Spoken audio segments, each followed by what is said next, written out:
Guwon melihat tanda salib yang menghilang dari tangannya. Ternyata tanda salibnya berpindah ke tangan Dohee. Dohee berkata, "Siapa kau sebenarnya?" Guwon berkata, "Apa yang kau lakukan padaku?"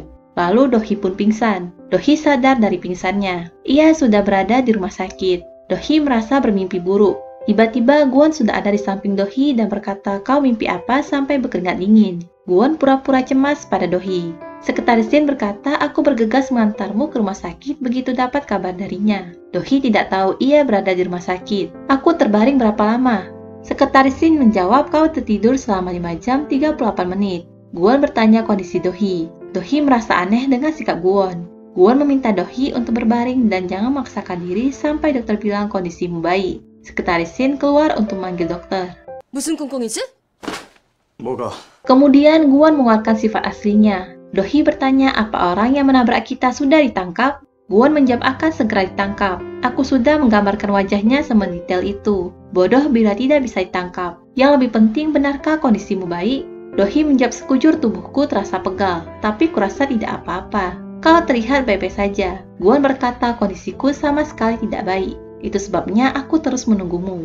Dohee terkejut karena ada sesuatu yang menempel di tangannya. Ia mengira dirinya mabuk dan pergi ke Hongdae untuk membuat tato. Kenapa tidak mencegahku membuat tato? Dohee ingin menghapus tato itu dengan laser. Guwon menahan Dohee agar tidak menghilangkan tanda salib itu. Guwon berkata, "Itu tatoku. Aku tidak tahu apa yang terjadi, tapi kini tatoku ada di tanganmu." Dohee merasa Guwon gila. Guwon tidak mau melepas tangan Dohee. Tiba-tiba Dohee merasa tidak bisa mengendalikan tangannya. Lalu Guwon melepas pegangannya dan tangan Dohee menampar keras pipi Guwon. Guwon berkata, "Beraninya kau mencuri, padahal sudah kuselamatkan. Mestinya aku biarkan manusia sepertimu mati di tangan pembunuh." Dohee berkata, "Mestinya aku biarkan kau tenggelam. Setelah aku selamatkan, kau malah minta aku mengembalikan tatomu?" Lalu polisi datang menemui Dohee. Sekretaris Shin berkata, "Aku sudah minta kasus ini dirahasiakan baik dari komisaris maupun pihak luar. Polisi itu membutuhkan keterangan dari Dohee sebagai korban." Lalu Guwon pamit karena ada janji. Ia ingin menemui pengontraknya. Bokyu melihat buku panduan Demon. Guwon memergoki Bokyu yang melihat bukunya. Bokyu berkata, "Demon ada berkat kontrak. Bila tidak buat kontrak baru atau terlambat mengakhiri kontrak sedikit saja, pembakaran spontan akan..." Guwon mengambil buku itu dan menyimpannya di brankas. Guwon akan musnah terbakar jika tidak ada kontrak baru. Guwon meminta Bokyu menyelidiki tentang Dohee. Bokyu berkata, "Apa dia wanita yang kau kencani kemarin?" Guwon berkata, "Dia pencuri." Bokyu meledek Guwon dengan berkata, "Pencuri hatimu?" Bokyu melihat tato di tangan Guwon yang hilang. Lalu Bokyu menyiram Guwon dengan segelas air. Guwon cepat-cepat menjentikan jarinya. Tapi tidak ada yang berubah. Ia malah basah kuyup. Bokyu berkata, "Kekuatanmu menghilang." Bokyu takut menjadi pengangguran karena kekuatan Guwon yang menghilang. Guwon berkata, "Apa pentingnya itu saat kekuatanku hilang?" Guwon datang menemui pengontrak. Ia ingin mengakhiri kontrak selama 10 tahun. Sesampainya di sana, ia malah ditendang. Guwon tidak bisa melawan mereka semua karena tidak mempunyai kekuatan. Ia juga tidak bisa mengambil jiwa pengontrak itu. Guwon pun kabur dari mereka dengan melompat dari jendela. "Aku berjanji akan menghabisimu."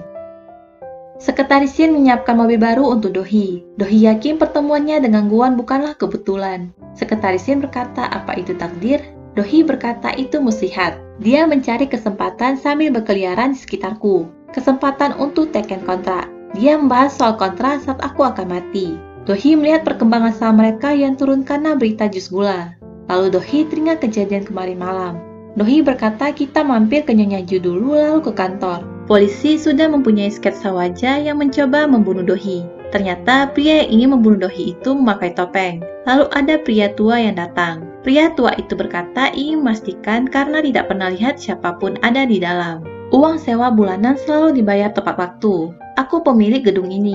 Apa pemilik teater ada?" Pria itu menjawab tidak, dia sedang ada pertunjukan di luar kota. Ada darah di tangan pria itu. Pria itu berkata, "Ini riasan." Bapak pemilik gedung berkata, "Orang bisa mengira kau habis membunuh orang. Beritahu pemilik teater saat dia pulang kalau aku ingin bertemu." Pria itu berkata, "Ada atap yang bocor." Pria itu ingin membunuh bapak pemilik gedung. Nyonya Ju bersiap-siap untuk pulang ke rumah. Nyonya Ju bertanya siapa orang yang membuat kekacauan pada perusahaanmu. Dohee menjawab masih belum tahu. Ia tidak memberitahukan bahwa pelakunya adalah putri Nyonya Ju. Mereka berdua sampai di taman rumah Nyonya Ju. Dohee berkata, "Kau tidak merahasiakan sesuatu dariku kan?" Nyonya Ju menjawab, aku bersedia jujur bila kau mau. Dohee berkata, siapa lagi yang bisa kupercaya selain kau? Lalu Sok-hun datang menemui Nyonya Ju dengan membawa laporan tingkat keuntungan 3 bulan terakhir. Dohee pamit karena ingin pergi ke kantor. Sok-hun juga ingin pergi ke kantor. Nyonya Ju berkata, daripada menua bersama pekerjaan, bagaimana kalau kalian menikah? Dohee menjawab, kenapa bicara yang tidak-tidak? Ada apa denganmu? Nyonya Ju berkata, aneh apanya? Kalian tidak ada hubungan darah. Dohee menawarkan diri mengantar Sok-hun ke kantor. Sok-hun menjawab, aku tidak bawa mobil. Ia sengaja menyimpan kunci mobilnya. Biar aku yang menyetir. Ternyata di mobil juga ada sekretaris Shin. Dohee dan sekretaris Shin membicarakan kompensasi untuk Jong Gwon. Dohee merasa berutang budi pada Gwon. Sok-hun tidak tahu siapa Gwon. Dohee berkata, dia pria yang ikut kencan perjodohan denganku. Tiba-tiba Sok-hun rem mendadak. Sok-hun membuat hidung sekretaris Shin berdarah. Akhirnya sekretaris Shin yang menyetir. Sok-hun kaget karena merasa Dohee terlalu cepat untuk menikah.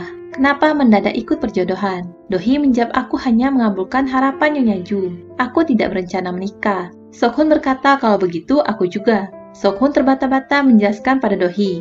Aku merasa mungkin itu sedang tren di kalangan kita. Lalu Dohee merapikan dasi Sok-hun. Bukannya merapikan, Dohee malah membuat aneh simpul dasi Sok-hun. Pokyu memberitahukan semua informasi tentang Dohee. Ayahnya teknisi yang mengembangkan bantalan silang metal untuk alat elektronik rumah tangga, sedangkan ibunya penata rambut serta pemilik salon. Dia putri sematawayang mereka. Orang tuanya tewas 17 tahun lalu akibat laka lantas ketika ulang tahunnya yang ke-11 tahun. Lalu dia dirawat oleh komisaris grup Mirai, Ju Chon-soo. Ayah Dohee dan komisaris Ju adalah salah satu pendiri perusahaan induk grup Mirai, Elektronik Mirai. Saat kuliah, dia buat usaha hidangan penutup dan menjadikannya perusahaan nomor 1 dalam 7 tahun. Perusahaan itu adalah Mirai F&B. Sekretaris Shin memberitahukan jadwal nusuan. Dohee berkata pada para karyawannya, jangan coba mengatasi masalah setelah masalahnya terjadi. Coba cari cara ofensif. Yang buang sampah harus membersihkannya. Gwon berkata, aku harus pakai cara yang paling kukuasai, yaitu memikat hati manusia. Nosuan sedang mencoba pakaian. Ia berkata Mirai F&B pasti sedang heboh.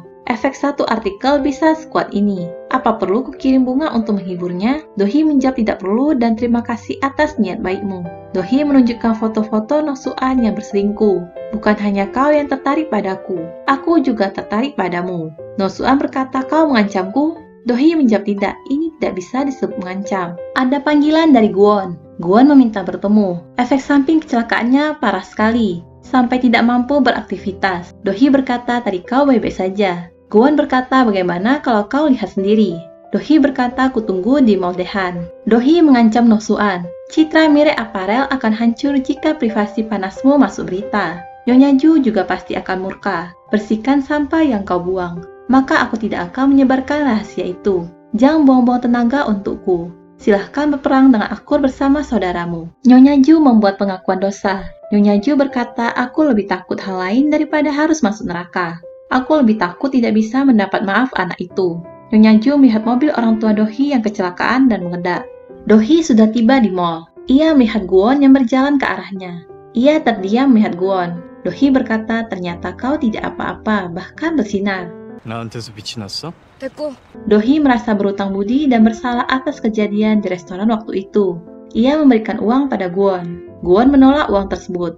Uangku juga banyak. Ia juga ingin menerima uang tersebut, tapi kekuatannya lebih penting. Dohee bertanya, kau mau apa dariku? Jika mau bahas tentang kontrak, Gwon menjawab kontrak sudah tidak berarti dalam hubungan kita. Efek sampingnya aku sampai tidak bisa beraktivitas. Aku begitu lemah. Tidak seperti biasanya, serta ada rasa asing yang baru kurasakan.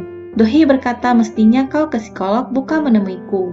Gwon menjawab, hanya kau yang dapat mengatasinya, sebab kaulah penyebab efek sampingku. Mereka berdua pergi ke suatu tempat. Gwon meminta tangan Dohee yang ada tatonya.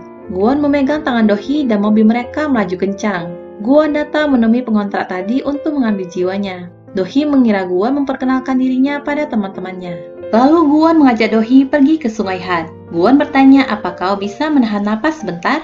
Dohee tidak mengerti maksud Gwon. Dohee mengira Gwon mau menciumnya. Ternyata Gwon malah mendorongnya masuk ke sungai. Gwon ingin kekuatannya kembali padanya dengan kembali masuk ke air. Dohee kehabisan napas dan kembali naik. Dohee marah karena hal itu. Kau tahu aku hampir mati berapa kali hari ini? Aku hampir tenggelam 2 kali gara-gara kau. Juga ada orang gila yang berniat membunuhku, tapi aku tidak tahu siapa dan kenapa dia ingin membunuhku. Kenapa kau melakukannya? Guan berkata ada yang ingin kupastikan. Dohie ingin Guan memberitahunya terlebih dahulu. Guan menjawab kau pasti tidak mau bila ku beritahu lebih dulu. Dohie memberikan uang kompensasi pada Guan lalu pergi dari sana. Pria yang membunuh Cha Tae-jun meletakkan ponsel milik Cha Tae-jun di loker. Lalu ada yang datang ke loker dan mengambil ponsel itu. Ga-young sudah tahu siapa wanita yang berkencan dengan Guan. Do-kyung ternyata berkelakuan aneh dan berobat ke psikiater. No-suan ingin membunuh Dohie. Sok-hun sepertinya berpura-pura menyukai Dohie. Dohie turun dari taksi dan menyeberang jalan. Ia melihat berita tentang Cha Tae-jun yang ditemukan tergantung di toilet umum. Ada pengendara motor yang mendekati Dohie. Pengendara motor itu menyiram air keras. Tiba-tiba Guan datang dan menghalangi agar tidak mengenai Dohie. Tubuh Guan terkena air keras itu. Penasaran dengan cerita selanjutnya? Jangan lupa saksikan episode selanjutnya.